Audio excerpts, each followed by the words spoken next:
दोस्तों, BPSC TRE 1 में सफल नियोजित शिक्षकों से जुड़े मुद्दों को मैं लगातार आपके बीच में रख रहा हूं। आप अगर मेरे चैनल पर लगातार बने हुए होंगे तो आप देख रहे होंगे कि मैं इनसे जुड़े महत्वपूर्ण मुद्दे जैसे इनके पदस्थापन को लेकर के, इनके वेतन संरक्षण, सेवा निरंतरता को लेकर के मैं लगातार चर्चा कर रहा हूं।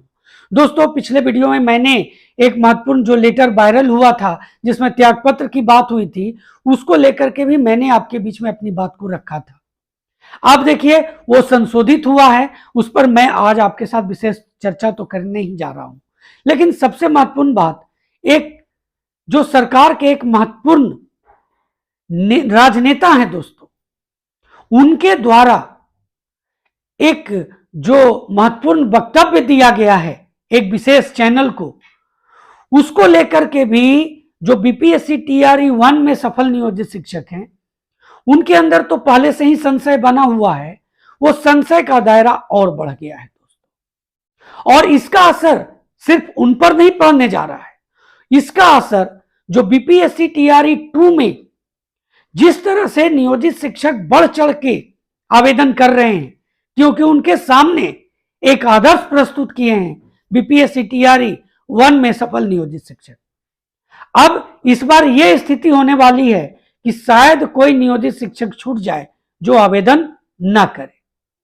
दोस्तों, सरकार ने राज्यकर्मी की घोषणा 2 नवंबर को कर दी है, लेकिन अभी तक उस पर कैबिनेट की मुहर नहीं लगी है और हो सकता है आने वाले दिनों में लगे, और कब लगने की संभावना है इस पर भी मैं आज आपके साथ चर्चा करने जा रहा हूं।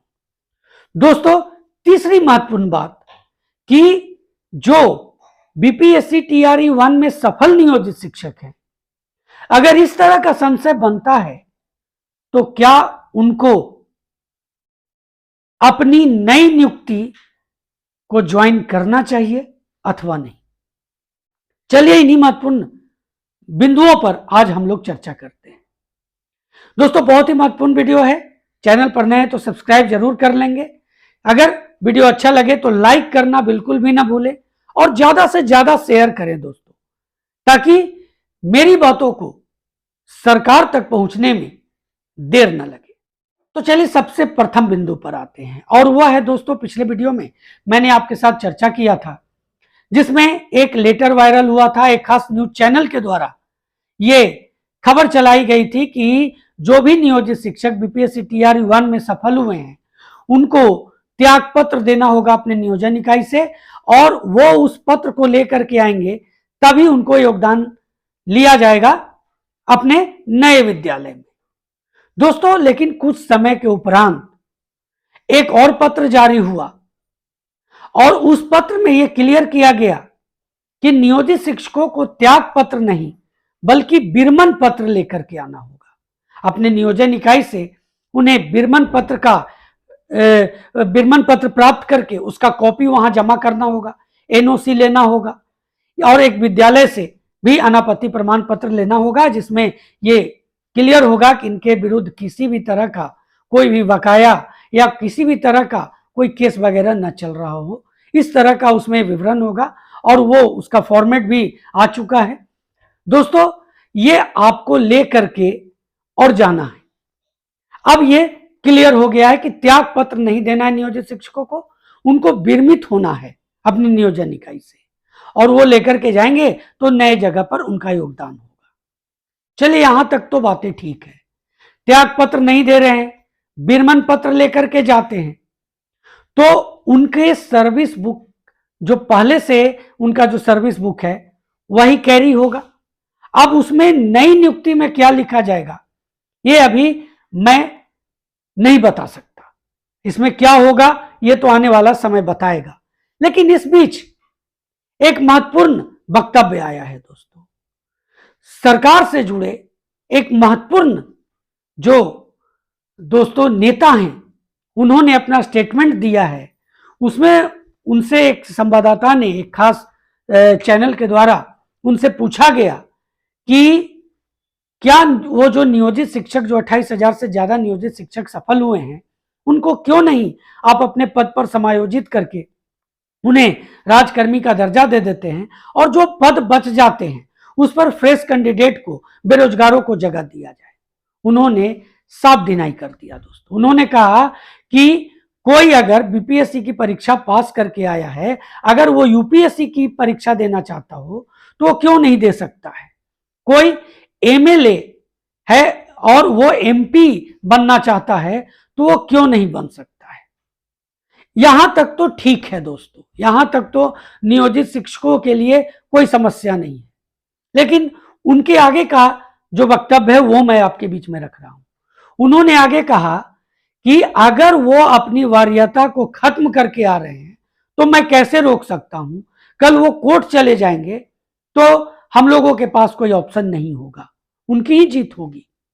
तो ये जो वक्तव्य आया कि वो अपनी वरीयता को समाप्त करके आ रहे हैं, ये बड़ा न्यूज है दोस्तों, खास करके उन नियोजित शिक्षकों के लिए जो बीपीएससी टीआरई 1 में सफल होकर के योगदान देने जा रहे हैं, और उन सभी नियोजित शिक्षकों के लिए जो बीपीएससी टीआरई 2 में बढ़ चढ़ के आवेदन कर रहे हैं। तो उनके लिए भी एक ये सबक है कि वो आवेदन करें या ना करें। क्योंकि आज मेरी एक चर्चा हो रही थी, एक नियोजित शिक्षक जो थे उन्होंने ऐसा जब बयान देखा तो उन्होंने मुझे फोन करके पूछा कि मैं क्या करूं, अगर वरीयता जो मेरा है 10 साल 15 साल का वो खत्म हो जाएगा तो फिर ऐसे जॉब में जाने से क्या फायदा। आज नहीं तो कल नियोजित शिक्षकों को राजकर्मी का दर्जा तो मिलना ही है, और जब अगर वो मिलती है तो ना उसमें मेरा वेतन संरक्षण को लेकर कोई समस्या है, न सेवा निरंतरता को लेकर के समस्या है। तो एक बड़ा अपडेट है ये दोस्तों कि जिस तरह से वक्तव्य आया है वो जाने माने जो राजनेता हैं उनका, तो इससे ये साबित होता है कि वरीयता नहीं रहेगी। अब ये एक मौखिक बयान है, लेकिन लेटर विभाग की तरफ से अभी तक जारी नहीं किया गया है।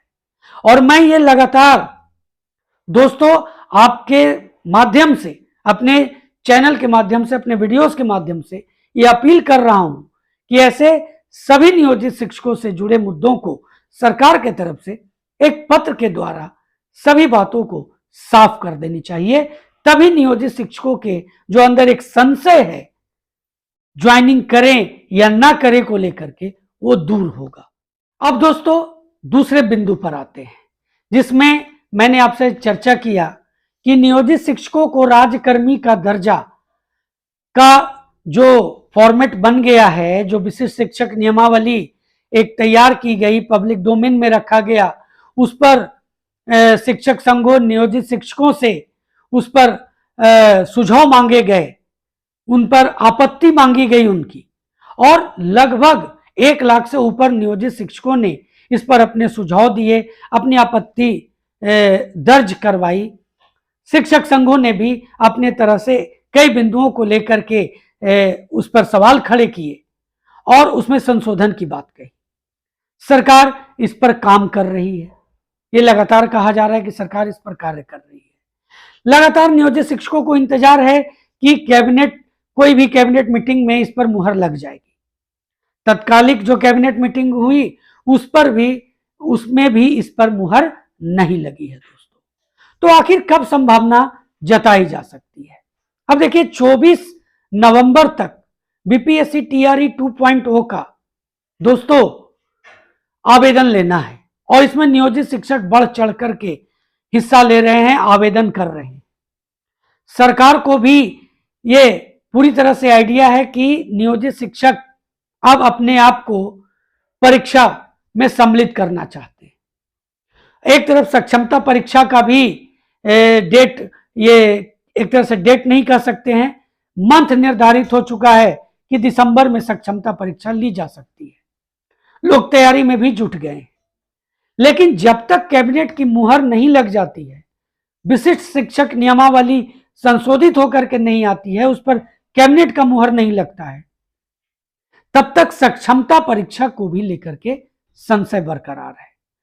तो दोस्तों एक उम्मीद जताई जा सकती है कि 24 नवंबर के बाद ही इस पर कैबिनेट की मुहर लग सकते है। उसके पहले संशोधित जो ये नियमावली है वो आ जा सकती है और इस पर मुहर लग सकती है और फिर सक्षमता परीक्षा आपका लिया जा सकता है। तो ये एक संभावना आप जता सकते हैं। आप इस संभावना के आधार पर आप सक्षमता परीक्षा की तैयारी कर सकते हैं। अगर आप बीपीएससी टीआरई 2 में अगर आप आवेदन कर रहे हैं तो आपकी तैयारी तो ऐसे ही बहुत बेहतर होने जा रही है। तो आपको एग्जाम से तो कोई घबराने की जरूरत नहीं है। बस इंतजार ये आपको करना है कि किस कैबिनेट में इस पर मुहर लगेगा। और मैंने जो आपको संभावना बताई कि 24 नवंबर के बाद ही आप एक उम्मीद जाहिर कर सकते हैं कि इस पर मुहर लगेगी। तो ये कुछ महत्वपूर्ण बिंदु थे जिस पर मैंने आपके साथ चर्चा किया।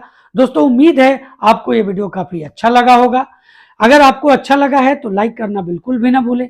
चैनल पर नए हैं तो जरूर सब्सक्राइब कर लें। दोस्तों, ज्यादा से ज्यादा वीडियो को शेयर करें ताकि बाकी लोग भी इस महत्वपूर्ण जो चर्चा है उससे लाभान्वित हो और सरकार तक ये बात जरूर से जरूर पहुंचे। मेरी यही आपसे आग्रह है। तो दोस्तों, मिलते हैं अगले वीडियो में। तब तक के लिए जय हिंद।